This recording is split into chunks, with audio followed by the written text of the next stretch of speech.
اهلا بكم في فيديو جديد من قناه الرحاب. فيديو النهارده هيتكلم عن روايه شبه حقيقيه للكاتب والمؤلف كريم ابراهيم بن رضوان، كاتب لروايه قارات مصريه وروايه لا ادري من اكون، كتاب تغريد الروح. ولو انت عايز تشتري الروايات دي هسيب لك اللينك بتاع الشراء بتاعهم تحت في الديسكريبشن. مش هطول عليكم ويلا بينا نخش في فيديونا.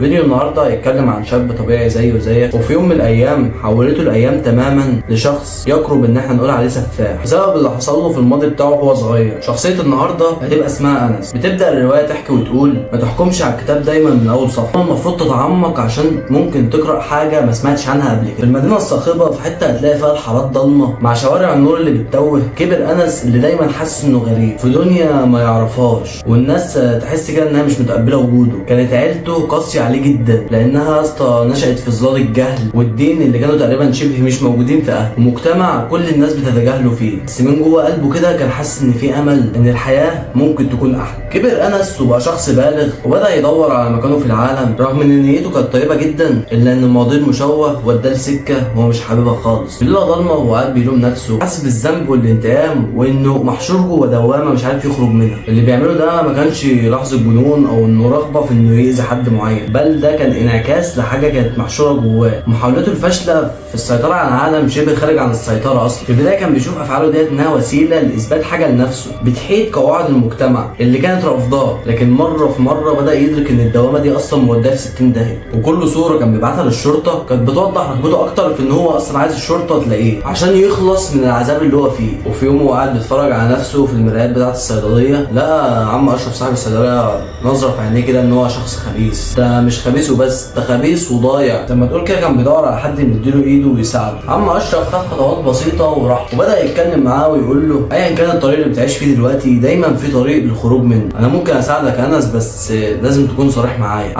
عم اشرف قال له بشفقه وصدق وقال له: ما تقلقش يا انس، انا دايما معاك. انس بدا يرتعش للحظه كده، تحسه كان هينهار، بس قبل ما يبدا يرد عليه ده عربيه شرطه معديه من قدام الصيدليه، وبعدها كان في خبط شديد جدا على الباب. وبرغم من كل حاجه انس كان عارف ان هو كده في خطر. رجع لشقته في الليله دي وهو كان بيحاول ينسى نظرات عم اشرف ليه والاسئله اللي عمال يسالها لنفسه. قعد في الضلمه وكان سايب تليفونه، التليفون كان عمال يجيله عليه رسائل كتير جدا، رسائل بالصور اللي كان بيجمعها جوه. انس كان جواه صراع مستمر بالشعور بالذنب والرغبه في الاستمرار. فانس على صوت خبط بسيط على باب شقته، ابتدى اللحظه بس قام فتح باب شقته وفتح لقى شاب قدامه شكله متوتر كده، كان لابس جاكيت تقيل ومخبي ملامحه، وقال له: انت انس صح؟ سمعت ان انت تعرف تخفف عني معاناتي. بص انس للشاب بصه كان كلها شهوه. انس سمح له بالدخول وقال له: اتفضل استريح، وقفل الباب وراه. قعد الشاب في زاويه من زوايا الشقه، كان مرتبك وما كانش مستقر. قدم له انس كوبايه ميه وساله: انت ايه اللي جابك هنا؟ رد الشاب وقال له: انا اسمي خالد. اعترف انه بيدور على طريقه للهروب من واقع قاسي ومعقد. كلمات خالد كان كلها خوف، وده خلى انس يحس من جواه باحساس مختلف من تعاطف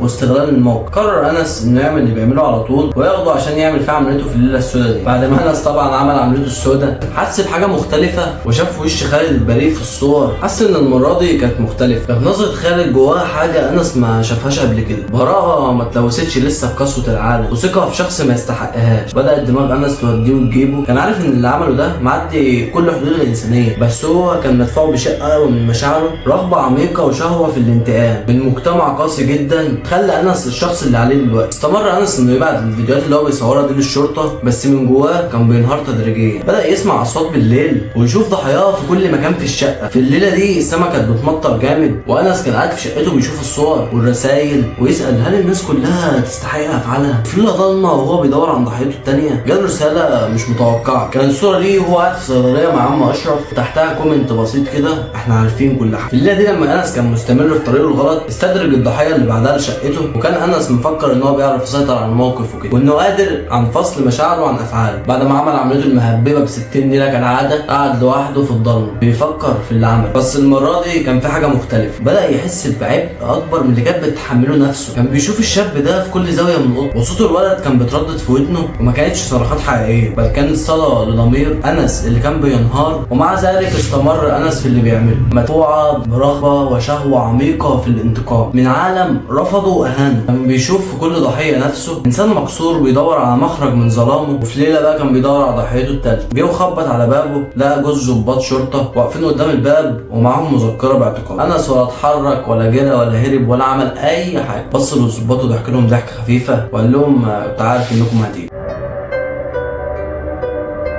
وبس كده نكون وصلنا لنهايه الفيديو النهارده. لو عايزين تكمله الفيديو ما تنساش تعمل لايك وتشترك في القناه وتشجعنا كده تحت في الكومنتات. القصه دي كانت من كتاب صديقي كريم ابراهيم بن رضوان. هكون معاكم محمد ابراهيم، اشوفكم الفيديو الجاي. سلام.